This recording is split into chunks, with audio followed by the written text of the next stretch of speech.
this section, I want to talk about a concept that you need to understand that's important for you in the year-round gardening. For the winter portion of our year-round gardening, we're not going to be doing a lot of growing. Remember when we talked about the Parsippany months and the sun and the fact that we have less than 10 hours of sun during that time period? So we're really not going to be doing much growing in the garden during the winter time. Instead, we're kind of just putting our vegetables in cold storage for the winter. So we need to make sure that we have everything ready to go before the really cold temperatures arrive in late November, early December, or whatever it is for your area.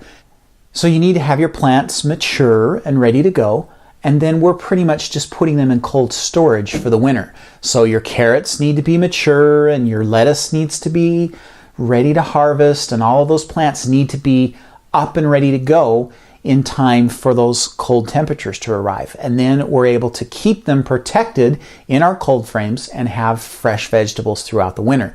There are a few exceptions. We talked about those already. Mosh, claytonia, even spinach to a lesser degree will continue to grow during the winter, but most of our plants are done growing as soon as we hit that Parsippany month period when the daylight becomes less than 10 hours a day, and they slow down dramatically as we approach that date. So we're basically just putting everything in cold storage, and that's kind of the concept that we need to wrap our minds around. We're getting everything ready so that it can just be in cold storage for the winter time, and then our cold frames and our hoop houses help us out in protecting everything, and then they get us an early start in the spring and help us to stretch things out in the fall. So cold storage is the concept we're going for here. We need to get those veggies ready so that we can store them for the winter in our cold frames.